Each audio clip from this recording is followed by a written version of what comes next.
ಕಾಲವನ್ನು ಮುಂದಿಟ್ಕೊಂಡು ಒಂದು ಅರ್ಜಿ ಸಲ್ಲಿಕೆ ಮಾಡಿದ್ರು ಅವರ ಪರ ವಕೀಲರು. ನಂತರ ಮೈಸೂರಿಗೆ ಹೋಗುವುದಕ್ಕೂ ಕೂಡ ಅವಕಾಶ ಸಿಕ್ಕಿದೆ. ಹಾಗಾಗಿ 7 ತಿಂಗಳ ಬಳಿಕ ಮೈಸೂರಿಗೆ ನಟ ದರ್ಶನ್ ಹೊರಟಿದ್ದಾರೆ. ನೆಚ್ಚಿನ ಫಾರ್ಮ್ ಹೌಸ್ನಲ್ಲಿ ದಾಸ ಫುಲ್ ಜಾಲಿ ಆಗಿದ್ದಾರೆ. ಅಮ್ಮನ ಭೇಟಿ, ಪ್ರಾಣಿಗಳಿಗೆ ಸ್ನಾನ ಮಾಡಿಸಿ ದಿಲ್ ಖುಷಿಯಾಗಿದೆ ಅಂತ ನಟ ದರ್ಶನ್ ಅವರಿಗೆ. 2 ವಾರ ಮೈಸೂರಿನಲ್ಲೇ ಕಾಲ ಕಳೀತಾರಂತೆ ಕಾಟೇರ. ದರ್ಶನ್ ರನ್ನ ಫಾರ್ಮ್ ಹೌಸ್ನಲ್ಲೇ ಭೇಟಿ ಆಗ್ತಾರ ಆಪ್ತರು ಅನ್ನೋದು ಪ್ರಶ್ನೆಯ ಕಾರಣ. ಇಲ್ಲಿ ತನಕ ಯಾವ ಆಪ್ತರು ಕೂಡ ಅವ್ರನ್ನ ಭೇಟಿ ಆಗಿಲ್ಲ. ಹಾಗಾಗಿ ಮೈಸೂರಲ್ಲಿರೋದ್ರಿಂದ ಯಾರಾದ್ರೂ ಹೋಗ್ತಾರಾ, ಭೇಟಿ ಮಾಡ್ತಾರಾ ಅನ್ನೋದು ಸದ್ಯ ಇರುವ ಕುತೂಹಲ.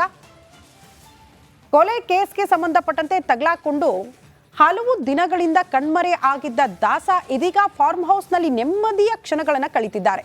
ಹೆತ್ತಮ್ಮನನ್ನ ಕಂಡು ಖುಷಿಯಾಗಿರುವ ದರ್ಶನ್ ಸಾಕು ಪ್ರಾಣಿ ಜೊತೆ ಕಾಲ ಕಳೀತಿದ್ದಾರಂತೆ. ಈ ಕುರಿತ ಒಂದು ರಿಪೋರ್ಟ್ ಇದೆ, ಬನ್ನಿ ನೋಡ್ಕೊಂಡು ಬರೋಣ. ಫಾರ್ಮ್ ಹೌಸ್ನಲ್ಲಿ ಗಜ ರಿಲ್ಯಾಕ್ಸ್, ಅಮ್ಮನ ಜೊತೆ ತೋಟದಲ್ಲಿ ಜಾಲಿ. ದರ್ಶನ್ ರೇಣುಕಾಸ್ವಾಮಿ ಕೊಲೆ ಕೇಸ್ನ ಏಟು ಬರೋಬ್ಬರಿ 6 ತಿಂಗಳ ಬಳಿಕ ಜೈಲಿನಿಂದ ಹೊರಬಂದ ಸಾರಥಿ ಫುಲ್ ರಿಲ್ಯಾಕ್ಸ್ ಮೂಡ್ನಲ್ಲಿದ್ದಾರೆ.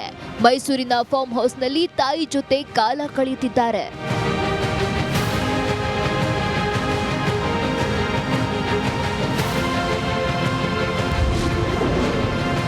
ಸಾಕು ಪ್ರಾಣಿಗಳ ಜೊತೆ ಟೈಮ್ ಪಾಸ್.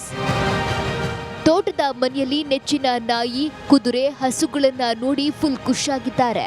ತಾನು ಸಾಕಿಸಲು ಇದ್ದ ಪ್ರಾಣಿಗಳ ಜೊತೆ ಕಾಲ ಕಳೆದಿದ್ದಾರೆ. ದರ್ಶನ್ ನೆಚ್ಚಿನ ಕುದುರೆ ಜೊತೆ ತೋಟದಲ್ಲಿ ಜಾಲಿ ರೈಡ್ ಮಾಡಿದ್ದಾರೆ. ಹಸುಗಳಿಗೆ, ಕುದುರೆಗೆ ಕುತ್ತು ಸ್ನಾನ ಮಾಡಿಸಿ ಸಂತಸ ಪಟ್ಟಿದ್ದಾರೆ. ಇಡೀ ರಾತ್ರಿ ಕುಟುಂಬಸ್ಥರು ಹಾಗೂ ಆಪ್ತ ಸ್ನೇಹಿತರ ಜೊತೆ ಕಾಲ ಕಳೆದಿದ್ದಾರೆ.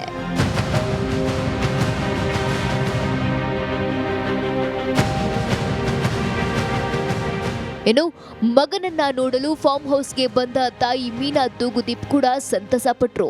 ಕಾರು ಇಳಿತಿದ್ದಂತೆ ತಾಯಿಯ ಆಶೀರ್ವಾದ ಪಡೆದ ನಟ ದರ್ಶನ್ ಮಗನನ್ನ ನೋಡಿ ತಾಯಿ ಭಾವುಕರಾದ್ರು. ಕೆಲ ಸಮಯ ಮಗನಿಗೆ ಬುದ್ಧಿ ಮಾತು ಹೇಳಿದ ತಾಯಿ ಮುಂದಿನ ದಿನಗಳಲ್ಲಿ ಒಳ್ಳೆಯವರನ್ನ ಜೊತೆಲಿಟ್ಕೊಳ್ಳುವಂತೆ ಸಲಹೆ ನೀಡಿದ್ದಾರೆ ಎನ್ನಲಾಗಿದೆ.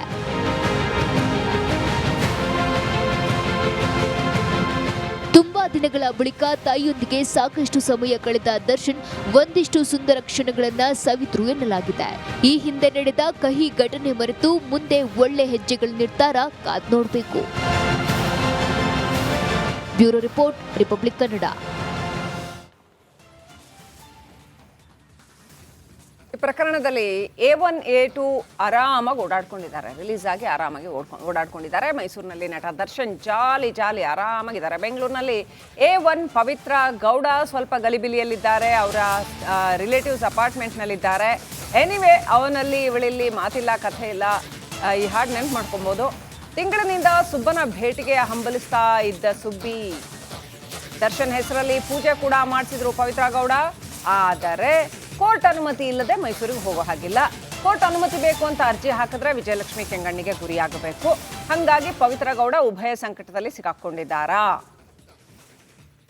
ದರ್ಶನ್ ಹೆಸರಲ್ಲಿ ಪೂಜೆ ಮಾಡಿಸ್ತಾ ಇದ್ದಂಥದ್ದು ನೋಡಿದ್ವಿ. ಎಲ್ಲ ಆದರೂ ಕೂಡ ಇನ್ನೂ ಕೂಡ ಇವರ ಆಸಕ್ತಿಗಳು ಹಾಗೇ ಇದೆಯಾ ಅನ್ನುವಂಥ ಪ್ರಶ್ನೆ.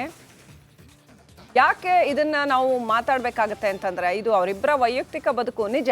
ಆದರೆ ದರ್ಶನ್ ಪಬ್ಲಿಕ್ ಪರ್ಸನಾಲಿಟಿ ಅನ್ನೋದನ್ನ ನಾವು ಮರೆಯೋ ಹಾಗಿಲ್ಲ. ಅಷ್ಟೇ ಅಲ್ಲ, ಇದು ಒಂದು ಜೀವ ಹೋಗೋದಕ್ಕೆ ಕಾರಣವಾಯ್ತಾ ಅನ್ನೋ ಪ್ರಶ್ನೆ ಇನ್ನೂ ಹಾಗೇ ಇದೆ. ರೇಣುಕಾಸ್ವಾಮಿ ಏನ್ ಮಾಡಿದ್ರು ವಾಪಸ್ ಬರೋದಿಲ್ಲ ಅಲ್ವಾ? ಒಂದು ಭೀಕರ ದುರ್ಘಟನೆಗೆ ಕಾರಣ ಆಯ್ತಾ ಅನ್ನೋ ಪ್ರಶ್ನೆಗೆ ಇನ್ನೂ ಕೂಡ ಉತ್ತರ ಸಿಕ್ಕಿಲ್ಲ.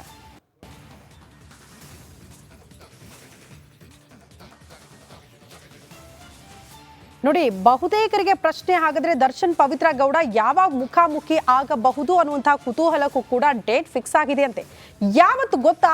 ದರ್ಶನ್ ಮತ್ತು ಪವಿತ್ರ ಗೌಡ ಅವರ ಭೇಟಿ ಜನವರಿ 10ರಂದು ರೇಣುಕಾಸ್ವಾಮಿ ಕೊಲೆ ಆರೋಪಿಗಳ ಭೇಟಿ ಆಗುತ್ತೆ. ಜನವರಿ 10ರಂದು ಕೋರ್ಟ್ಗೆ ಹಾಜರಾಗಲಿದೆ ಡಿ ಗ್ಯಾಂಗ್. 57ನೇ CCH ನ್ಯಾಯಾಧೀಶರ ಎದುರು ಅಷ್ಟೋ ಜನ ಆರೋಪಿಗಳು ಹಾಜರಾಗಬೇಕು. ಹಾಗಾಗಿ ಅವತ್ತು ದರ್ಶನ್ ಮತ್ತು ಪವಿತ್ರ ಗೌಡ ಮುಖಾಮುಖಿ ಆಗ್ತಾರೆ. ಅವತ್ತೇ 17 ಜನ ಕೊಲೆ ಆರೋಪಿಗಳ ಭೇಟಿ ಕೂಡ ಆಗುತ್ತೆ ಅನ್ನೋದ್ರ ಡೀಟೇಲ್ ಸಿಗ್ತಾ ಇದೆ. ಪವಿತ್ರ ಗೌಡ ಪರಪ್ಪನ ಅಗ್ರಹಾರದಿಂದ ರಿಲೀಸ್ ಆಗಿ ನೇರವಾಗಿ ಕುಲದೇವರ ದರ್ಶನ ಪಡೆಯೋಕ್ ಹೋದಾಗ ಅಲ್ಲಿ ಅರ್ಚನೆ ಮಾಡಿಸ್ತಾರಲ್ಲ, ಆಗ ದರ್ಶನ್ ಅವರ ಹೆಸರನ್ನ ಕೂಡ ಹೇಳ್ಬಿಟ್ರು. ಹಾಗಾಗಿ ದೊಡ್ಡ ಮಟ್ಟದ ಕುತೂಹಲ ಇತ್ತು, ಇವ್ರು ಭೇಟಿ ಆಗ್ತಾರಾ ಮತ್ತೆ ಅಂತ. ಸಹಜವಾಗಿ ಈಗ ಜನವರಿ 10 ಕೋರ್ಟ್ ಅಂದ್ರೆ ನ್ಯಾಯಾಧೀಶರ ಮುಂದೆ ಹಾಜರಾಗ್ತಾರೆ, ಆಗೇನು ಕೂಡ ಮಾತಾಡಕ್ಕಾಗಲ್ಲ, ಆದ್ರೆ ಮುಖಾಮುಖಿ ಆಗ್ತಾರೆ ಅಂತ. ಈ ಬಗ್ಗೆ ಮತ್ತಷ್ಟು ಡೀಟೇಲ್ಸ್ ಅನ್ನ ಕೊಡ್ತಾ ಹೋಗ್ತಾರೆ ನಮ್ಮ ಪ್ರತಿನಿಧಿ ನಾಗರಾಜ್ ದೂರವಾಣಿ ಸಂಪರ್ಕದಲ್ಲಿ. ನಾಗರಾಜ್, ಬಹುತೇಕರಿಗೆ ಕುತೂಹಲ, ದರ್ಶನ್ ಮತ್ತು ಪವಿತ್ರ ಗೌಡ ಯಾವಾಗ ಮುಖಾಮುಖಿ ಆಗ್ತಾರೆ ಅಂತ. ಮೋಸ್ಟ್ಲಿ ಅದು ನ್ಯಾಯಾಧೀಶರ ಮುಂದೆನಾ ಜನವರಿ 10? ಖಂಡಿತ ಶ್ರುತಿ, ಏನು ರೇಣುಕಾಸ್ವಾಮಿ ಕೊಲೆ ಪ್ರಕರಣದಲ್ಲಿ ಈಗಾಗಲೇ 12 ಆರೋಪಿಗಳಿಗೆ ಜಾಮೀನು ಸಿಕ್ಕಿರ್ತಕ್ಕಂಥದ್ದು. ಉಳಿದ 5 ಆರೋಪಿಗಳು ಜಾಮೀನಿಗೆ ಅರ್ಜಿಯನ್ನ ಸಲ್ಲಿಕೆ ಮಾಡಿರ್ತಕ್ಕಂಥದ್ದು. ಬಹುತೇಕ ಈಗ A1 A2 ಇವರೆಲ್ಲರಿಗೂ ಜಾಮೀನು ಆಗಿರೋದ್ರಿಂದ ಉಳಿದ ಆರೋಪಿಗಳಿಗೂ ಜನವರಿ 10 ವೇಳೆಗೆ ಜಾಮೀನು ಸಿಗೋ ಸಾಧ್ಯತೆ ಬಹುತೇಕ ನಿಚ್ಚಳ ಆಗಿರ್ತಕ್ಕಂಥದ್ದು. ಹೀಗಾಗಿ ಏನು ಮುಂದಿನ ವಿಚಾರಣೆ ಟ್ರಯಲ್ ಕೋರ್ಟ್, ಈ ಒಂದು ಪ್ರಕರಣದ ಟ್ರಯಲ್ ನಡೀತಾ ಇದೆ 57ನೇ CCH ನ್ಯಾಯಾಲಯಕ್ಕೆ. 10ನೇ ತಾರೀಕು ಎಲ್ಲ ಆರೋಪಿಗಳು ಹಾಜರಾಗಬೇಕಾಗುತ್ತೆ. ಹೈಕೋರ್ಟ್ ಸ್ಪಷ್ಟವಾಗಿ ಒಂದು ಷರತ್ತನ್ನ ಹಾಕಿದೆ, ಪ್ರತಿ ವಿಚಾರಣೆಗೂ ತಪ್ಪದೆ ಹಾಜರಾಗಬೇಕು ಅಂತ ಹೇಳಿ. ಈ ಹಿನ್ನೆಲೆಯಲ್ಲಿ ದರ್ಶನ್ ಸೇರಿದಂತೆ ಒಟ್ಟು 17 ಆರೋಪಿಗಳು ಏನು ಈ ಪ್ರಕರಣದಲ್ಲಿದ್ದಾರೆ ಅವರೆಲ್ಲರೂ ಸಹ 57ನೇ CCH ನ್ಯಾಯಾಲಯದ ಎದುರು 10ನೇ ತಾರೀಕು ಹಾಜರಾಗುವಂಥದ್ದು. ಹೀಗಾಗಿ ದರ್ಶನ್ ಮತ್ತೆ ಪವಿತ್ರ ಗೌಡ ಅವತ್ತು ನ್ಯಾಯಾಧೀಶರ ಎದುರು ಕಟಕಟೆಯಲ್ಲಿ ನಿಂತ್ಕೊಳ್ಬೇಕಾಗುತ್ತೆ. ಹೀಗಾಗಿ ಅವತ್ತೇ ಅವರಿಬ್ಬರ ಭೇಟಿ ಕೂಡ ಆಗುವ ಸಾಧ್ಯತೆ ದಟ್ಟವಾಗಿರ್ತಕ್ಕಂಥದ್ದು. ಶ್ರುತಿ. ಓಕೆ ನಾಗರಾಜ್, ಧನ್ಯವಾದಗಳು ತಮ್ಮೆಲ್ಲ ಮಾಹಿತಿಗೆ.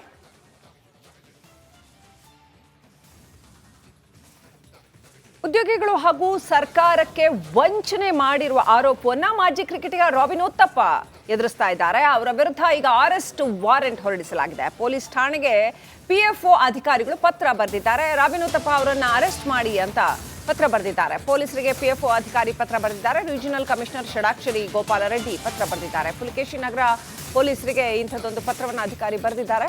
Centuries life style brand private limited ನಡೆಸ್ತಾ ಇದ್ರು ಉತ್ತಪ್ಪ ಅವರು. ಅಲ್ಲಿ ಕೆಲಸ ಮಾಡ್ತಾ ಇದ್ದಂತಹ ಹಲವರಿಗೆ PF ಹಣ ಪಾವತಿಸದೆ ವಂಚನೆ ಮಾಡಿದ್ದಾರೆ ಅನ್ನುವಂತಹ ಆರೋಪವನ್ನು ಎದುರಿಸ್ತಾ ಇದ್ದಾರೆ. ಈಗ ಪುಲಕೇಶಿ ನಗರ ಪೊಲೀಸರು ರಾಬಿನ್ ಉತ್ತಪ್ಪಗೆ ಬಲೆ ಬೀಸಿದ್ದಾರೆ. ಈ PF ವಿಚಾರದಲ್ಲಿ ಯಾರು ವಂಚನೆ ಮಾಡಕ್ ಬರೋದಿಲ್ಲ, ಅದು ಕಾನೂನು ಬಹಳ ಸ್ಟ್ರಿಕ್ಟ್ ಆಗಿದೆ. PF ವಿಚಾರದಲ್ಲಿ ಅವರು ಎಷ್ಟು ಬೇಕಾದರೂ ಫೈನ್ ವಿಧಿಸಬಹುದು, ಸಾಕಷ್ಟು ದೊಡ್ಡ ಮೊತ್ತದ ದಂಡವನ್ನು ವಿಧಿಸಬಹುದಾಗತ್ತೆ. ಮತ್ತು ಉದ್ಯೋಗಿಗಳಿಗೆ PF ಸಿಗಲೇಬೇಕಾಗತ್ತೆ, ಕೊಡಲೇಬೇಕಾಗತ್ತೆ. PF ವಿಚಾರದಲ್ಲಿ ವಂಚನೆ ಮಾಡೋದು ಸುಲಭ ಅಲ್ಲ. ಎನಿವೆ, ಮಾಜಿ ಕ್ರಿಕೆಟಿಗ ರಾಬಿನ್ ಉತ್ತಪ್ಪ ಈಗ ಅಂಥದ್ದೊಂದು ಪ್ರಕರಣವನ್ನು ಎದುರಿಸ್ತಾ ಇದ್ದಾರೆ.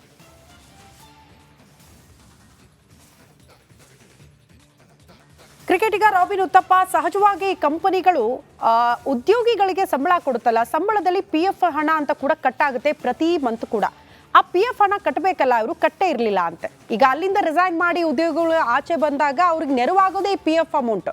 ಬಟ್ ಅದೇ ದುಡ್ಡು ಕಟ್ಟಿಲ್ಲ, ನಮಗೆ ಮೋಸ ಆಗ್ತಾ ಇದೆ, ಸರಿಸುಮಾರು 23 ಲಕ್ಷಕ್ಕೂ ಹೆಚ್ಚು ಹಣ ಅಲ್ಲಿ ವಂಚನೆ ಆಗಿದೆ ಅನ್ನುವಂಥ ಗಂಭೀರ ಆರೋಪ ಯಾರು ಮಾಡ್ತಿದ್ದಾರೆ ಅಂದ್ರೆ ಉದ್ಯೋಗಿಗಳೇ ಬಂದು ಪೊಲೀಸ್ ಠಾಣೆ ಮೆಟ್ಟಿಲೇರಿ ದೂರು ದಾಖಲಿಸಿದ್ದಾರೆ. ರಾಬಿನ್ ಉತ್ತಪ್ಪ ಅವರ ಒಡೆತನದ ಕಂಪನಿ ಇದು ಅಂತ. ಲಾಸ್ ಹೆಂಗಿದೆ ಅಂದ್ರೆ, ಕಾನೂನು ಹೆಂಗಿದೆ ಅಂದ್ರೆ ಈ ಸಂಬಂಧಪಟ್ಟಂಗೆ ಕೋಟಿಗಟ್ಟಲೆ ಫೈನ್ ಹಾಕ್ಬಿಡ್ಬೋದು ಅವರು, ಎಷ್ಟು ಬೇಕಾದ್ರು. ಪನಿಷ್ಮೆಂಟ್ ಕೂಡ ಸಿಕ್ಕಾಪಟ್ಟೆ ಸ್ಟ್ರಿಂಜೆಂಟ್ ಆಗಿದೆ, ಸ್ಟ್ರಿಕ್ಟ್ ಆಗಿದೆ. ರೈಟ್, ನಮ್ಮ ಪ್ರತಿನಿಧಿ ಧ್ರುವ ಕನೆಕ್ಟ್ ಆಗಿದ್ದಾರೆ, ಫೋನ್ ಸಂಪರ್ಕದಲ್ಲಿದ್ದಾರೆ. ಧ್ರುವ, ಏನಿದು ಪ್ರಕರಣ? ಹೌದಾ ರಾಬಿನ್ ಉತ್ತಪ್ಪ ಅವ್ರು ತಪ್ಪು ಮಾಡಿರುವಂತದ್ದು ಇದೆಯಾ, ಕಂಡು ಬರ್ತಾ ಇದೆಯಾ? ಮೇಲ್ನೋಟಕ್ಕೆ ಏನ್ ಅನ್ಸುತ್ತೆ, ಏನೆಲ್ಲ ಡೀಟೇಲ್ಸ್ ಇದೆ ಈ ಪ್ರಕರಣದ? ಶ್ರೀಲಕ್ಷ್ಮಿ, ಮುಖ್ಯವಾಗಿ ರಾಬಿನ್ ಉತ್ತಪ್ಪ ಅವರಿಗೆ ಸೇರಿದಂತಹ ಸೆಂಚುರಿ ಅನ್ನುವಂತ ಒಂದು ಕಂಪನಿ ಏನಿದೆ, ಆ ಒಂದು ಕಂಪನಿಯ ಎಂಪ್ಲಾಯೀಸ್ ಗಳಿಗೆ PF ಹಣವನ್ನ ಪಾವತಿ ಮಾಡಿಲ್ಲ ಅನ್ನುವಂತ ಕಾರಣಕ್ಕಾಗಿ ಈ PF ಕಮಿಷನ್ ಅಲ್ಲಿ ಒಂದು ದೂರು ದಾಖಲಾಗಿರುತ್ತೆ. ಇದರ ವಿಚಾರಣೆಯನ್ನ ಮಾಡಿದಂತ PF ಕಮಿಷನ್ ರಾಬಿನ್ ಉತ್ತಪ್ಪ ಹಾಗೆ ಇನ್ನೊಬ್ರು ಡೈರೆಕ್ಟರ್ಗೆ ನೋಟಿಸ್ ಅನ್ನ ಕೂಡ ಇಶ್ಯೂ ಮಾಡಿರ್ತಾರೆ. ಆದ್ರೆ ರಾಬಿನ್ ಉತ್ತಪ್ಪ ಅವರು ಇದಕ್ಕೆ ಅಂದ್ರೆ ಸೂಕ್ತ ಕಾರಣವನ್ನ ಕೂಡ ನೀಡಿರಲ್ಲ ಅವರಿಗೆ ಕೊಟ್ಟಿರುವಂತಹ ಒಂದು ನೋಟಿಸ್ಗಾಗಿ. ಹೀಗಾಗಿ ಅವರಿಗೆ ಅರೆಸ್ಟ್ ವಾರೆಂಟ್ ಅನ್ನ ಕೂಡ ಜಾರಿ ಮಾಡಿ ಪುಲಕೇಶಿ ನಗರ ಪೊಲೀಸರಿಗೆ ಅದನ್ನ ಸರ್ವ್ ಮಾಡ್ತಾರೆ. ಅಂದ್ರೆ ರಾಬಿನ್ ಉತ್ತಪ್ಪ ಅವರು ನೀಡಿರುವಂತಹ ವಿಳಾಸ ಪುಲಕೇಶಿ ನಗರ ಪೊಲೀಸ್ ಠಾಣಾ ವ್ಯಾಪ್ತಿಗೆ ಬರುತ್ತೆ. ಹೀಗಾಗಿ ಪುಲಕೇಶಿ ನಗರ ಪೊಲೀಸರಿಗೆ ಆ ಒಂದು ನೋಟಿಸ್ ಅನ್ನ ಸರ್ವ್ ಮಾಡಿ ರಾಬಿನ್ ಉತ್ತಪ್ಪ ಅವರಿಗೆ ಬಂಧನ ಅರೆಸ್ಟ್ ಮಾಡಿ ಅಂತ ಹೇಳಿ ಸೂಚನೆಯನ್ನ ಕೂಡ ನೀಡಿರ್ತಾರೆ ಪತ್ರದ ಮೂಲಕ. PFO KR Puram regional office commissioner Shadakshari ಅವರು ಈ ಒಂದು ನೋಟಿಸ್ ಅನ್ನ ನೀಡಿರ್ತಾರೆ. ಆದ್ರೆ ರಾಬಿನ್ ಉತ್ತಪ್ಪ ಅವರು ನೀಡಿರುವಂತಹ ವಿಳಾಸಕ್ಕೆ ಹೋದಂತ ಪುಲಕೇಶಿ ನಗರ ಪೊಲೀಸರಿಗೆ ಗೊತ್ತಾಗೋ ವಿಚಾರ ಏನಂತ ಹೇಳಿದ್ರೆ, ರಾಬಿನ್ ಉತ್ತಪ್ಪ ಅವರು ಆ ಮನೆಯನ್ನ ಮಾರಾಟ ಮಾಡಿ ಸದ್ಯ ಈಗ ದುಬೈನಲ್ಲಿ ನೆಲೆಸಿದ್ದಾರೆ. ಹೀಗಾಗಿ ನಾವು ಅವರಿಗೆ ನೋಟಿಸ್ ಕೊಡ್ಲಿಕ್ಕೆ ಆಗಲ್ಲ ಅಂತ ಹೇಳಿ ವಾಪಸ್ ಅದನ್ನ PF ಆಫೀಸ್ಗೆ, ರೀಜನಲ್ ಆಫೀಸ್ಗೆ ರಿಟರ್ನ್ ಆ ನೋಟಿಸ್ ಅನ್ನ ನೀಡಿರುವಂತದ್ದು. ಈಗ ಸದ್ಯ PFO ರೀಜನಲ್ ಆಫೀಸ್ ಅವರು ಯಾವ ಕ್ರಮವನ್ನ ಕೈಗೊಳ್ತಾರೆ ಅನ್ನುವಂಥದ್ದನ್ನ ಕಾದ್ ನೋಡ್ಬೇಕಾಗಿದೆ. ಅಂದ್ರೆ ರಾಬಿನ್ ಉತ್ತಪ್ಪ ಅವರು ದುಬೈಯಲ್ಲಿರೋ ಕಾರಣ ಅವರಿಗೆ ಯಾವ ರೀತಿ ನೋಟಿಸ್ ಅನ್ನ ಸರ್ವ್ ಮಾಡ್ತಾರೆ.